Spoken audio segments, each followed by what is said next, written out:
ایک ایسا پرندہ جو آگ سے پیدا ہوتا ہے اور آگ کے شعلوں میں ہی مل جاتا ہے۔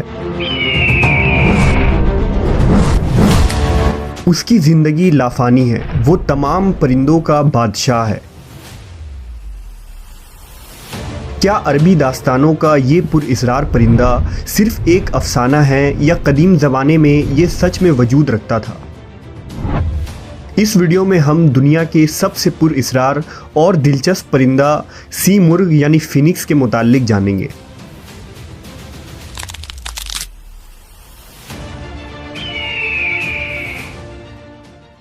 دنیا میں انواع و اقسام کے پرندے موجود ہیں جو اس کائنات کی خوبصورتی میں چار چاند لگاتے ہیں، لیکن ان میں ایک پرندہ ایسا ہے جو اپنی دلچسپ اور حیران کن خصوصیت کی وجہ سے صدیوں سے زیر بحث رہا ہے، جسے سی مرغ یا فینکس کہتے ہیں۔ لوگ اسے فائر برڈ کے نام سے بھی جانتے ہیں۔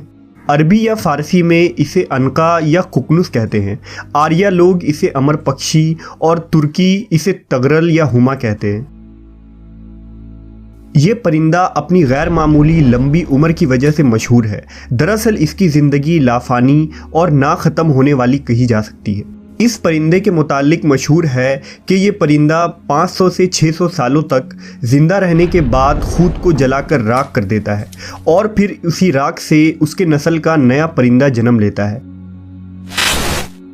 اس پرندے کے متعلق ہر تہذیب اور قوموں میں مختلف کہانیاں موجود ہیں، خواہ قدیم چین ہو، فارس ہو، بھارت ہو یا عرب ہو۔ مورخین کے مطابق سی مرغ پہلے عرب کے علاقوں میں پایا جاتا تھا اور عرب کے اونچے اور ویران پہاڑی چوٹیوں میں اس کا بسیرا تھا۔ یہ پرندے کوہ قاف میں رہتے تھے جو قدیم دور کا ایک پراسرار اور طلسماتی شہر تھا۔ کہتے ہیں کہ اس پرندے نے کبھی زمین کو نہیں چھوا اور یہ اس قدر اونچائی میں اڑتا تھا کہ اسے کوئی بھی نہ دیکھ پاتا تھا۔ سی مرغ نہایت ہی خوبصورت ہوتا ہے۔ اس کے پر جامنی رنگ کے اور دم نیلی سبز اور سنہری ہوتی ہے۔ یہ دیکھنے میں کسی بڑے عقاب کے مانند ہوتا ہے۔ سی مرغ دنیا کے تمام علوم سے واقفیت بھی رکھتا ہے اور بہت وفادار ہوتا ہے۔ 5ویں قبل مسیح میں ہیروڈوٹس نے لکھا تھا کہ عربی لوگ ایک ایسے پرندے میں یقین رکھتے ہیں جسے میں نے صرف تصویروں میں دیکھا ہے، اور ہر 500 سالوں بعد یہ پرندہ خود کو جلا کر نیا جنم لیتا ہے۔ سی مرغ کے آنسو بیماریوں کے علاج کے لیے استعمال ہوتے ہیں اور ان کے آنسوؤں میں بہت سے مرض کی شفا رکھی گئی ہے۔ اسلامی تصوف میں سی مرغ کو ایک اہم مقام حاصل ہے اور صوفیہ اکرام نے اس پرندے کو اپنا موضوع کلام بنایا ہے۔ لہٰذا ایران کے مشہور صوفی بزرگ خواجہ فرید الدین عطار نے اپنی کتاب منطق الطیر میں سی مرغ کا ذکر کیا ہے۔ اس کتاب میں ایک دلچسپ حکایت موجود ہے جس کے مطابق ایک دفعہ دنیا کے تمام پرندے، ہر اقسام اور نسل کے چرند و پرند ایک جگہ جمع ہوئے۔ سب نے کہا کہ زمانے میں اس وقت کوئی ملک بھی بادشاہ سے خالی نہیں ہے، مگر ہمارے قوم کا کوئی بادشاہ نہیں ہے، لہٰذا ہمیں رائے مشورہ کر کے اپنا ایک بادشاہ مقرر کرنا چاہیے۔ چنانچہ تمام پرندے سر جوڑ کر بیٹھ گئے اور اس میٹنگ کا آغاز ہوا۔ ہدہد جو اب تک اس میٹنگ سے غیر حاضر تھا وہ اس اجتماع میں آیا۔ ہدہد وہ پرندہ تھا جسے اللہ نے عقل کامل عطا کیا تھا اور وہ ہر نیکی و برائی سے آگاہ تھا۔ ہدہد نے کہا، اے پرندوں کی جماعت، بے شک میں پیغام رساں بھی ہوں اور غیب کی باتیں بھی بتاتا ہوں۔ میرے پاس قدرت کے اسرار بھی موجود ہیں۔ میں حضرت سلیمان علیہ السلام کے ساتھ رہ چکا ہوں اور ان سے ہم کلام ہونے کا شرف حاصل ہے۔ میں تم سب میں زیادہ عزت اور مقام رکھتا ہوں۔ میں کئی وادیوں، پہاڑیوں اور بیابانوں میں رہا ہوں۔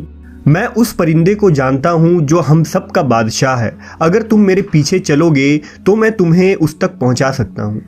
بے شک ہم سب کا بادشاہ وہی پرندہ ہے جس کا نام سی مرغ ہے اور وہ کوہ کاف کے وادیوں میں رہتا ہے۔ وہ تمام پرندوں کا سلطان ہے، مگر اس تک پہنچنے کا راستہ بہت لمبا اور طویل ہے۔ راستے میں بہت سارے خطرات، دریا اور خشک زمینیں آتی ہیں۔ اس راستے پر چلنا کسی مضبوط دل والے کا کام ہو سکتا ہے۔ اس راستے پر چلنے اور اس تک پہنچنے کے لیے جواں مردی کی ضرورت ہے۔ لہٰذا پرندوں کے سلطان سی مرغ کے بارے میں جان کر تمام پرندے اس کو دیکھنے کے لیے بے قرار ہو گئے۔ اس کی دیدار کے شوق نے ان کے اندر جوش و جذبہ پیدا کر دیا، چنانچہ تمام پرندوں نے اس راستے پر چلنے کا پکا ارادہ کر لیا۔ سفر شروع کرنے سے پہلے ہدہد نے اس راستے کی تفصیل بتائی۔ اس نے بتایا کہ اس راستے میں تمہیں 7 وادی کو پار کرنا ہوگا۔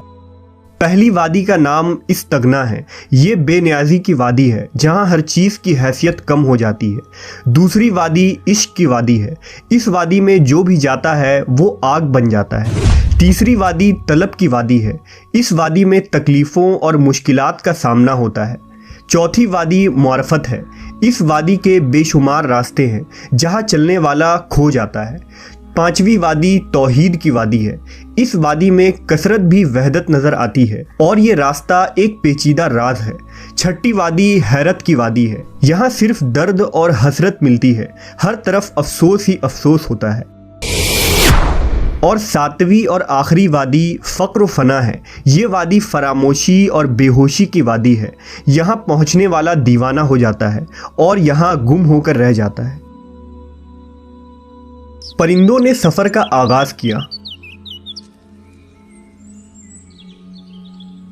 اس سفر میں تمام پرندے تھک کر چور ہو گئے، کچھ بیمار پڑ گئے، کچھ کی حالت بدتر ہو گئی۔ بلبل، طوطا، چکور، باز، بوف اور دوسرے اقسام کے پرندوں نے راستے میں ہی ہار مان لیا۔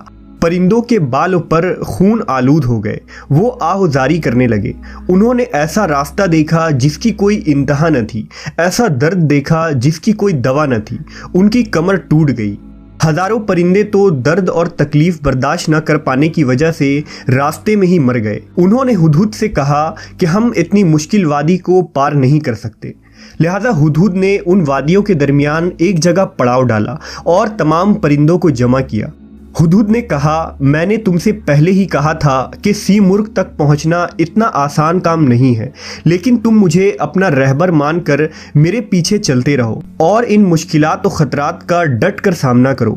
یاد رکھو، اگر دنیا و آخرت میں لافانی ہونا چاہتے ہو تو تمہیں اس بادشاہ تک پہنچنا ہوگا، اس کے پر کی ایک چھاؤں تمہاری تمام تکلیفوں کو ختم کر دے گی اور تمہاری قسمت کو پلٹ دے گی۔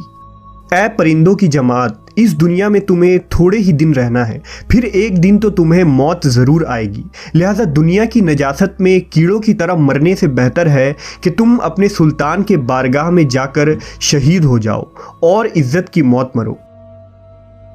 ہدہد نے کہا، اس فانی دنیا کی محبت اپنے دلوں سے نکال دو، تمام خواہشات کچل ڈالو، اپنے دلوں کو پاک کرو، دنیا کی ہر چیز سے بے نیاز ہو جاؤ، حوصلہ کو بلند کرو اور اس خیالی دنیا سے بیزار ہو جاؤ۔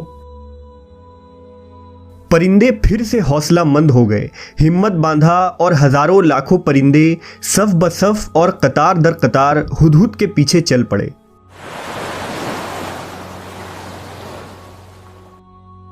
آخر کار اس مشکل اور طویل راستے کو پرندوں نے پار کر لیا۔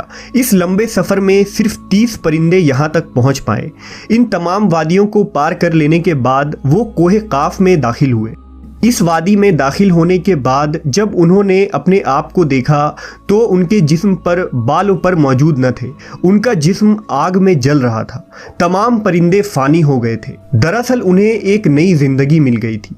انہیں کوہ قاف کے ایک اونچی چوٹی پر سی مرغ نظر آیا۔ جب وہ سی مرغ کے پاس گئے اور غور سے اسے دیکھا تو انہیں اس میں اور خود میں کوئی فرق دکھائی نہیں دیا۔ اس منزل تک پہنچ کر نہ ان کا کوئی رہبر رہا تھا نہ راستہ، وہ خود لافانی ہو گئے تھے۔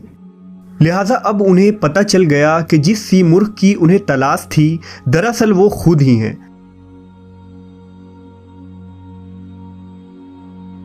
دراصل سی مرغ کے اس حکایت کے ضمن میں خواجہ فرید الدین عطار نے تصوف کا مکمل مقدمہ پیش کر دیا ہے، یعنی کس طرح ایک بندہ دنیاوی خواہشات، نفس پرستی، انا اور ہر چیز کو نیست و نابود کر دینے کے بعد تصوف کے تمام منزلوں کو سر کر سکتا ہے، اور جب انسان تمام منزل طے کر لیتا ہے تو فنا ہو جاتا ہے اور اسے معرفت مل جاتی ہے۔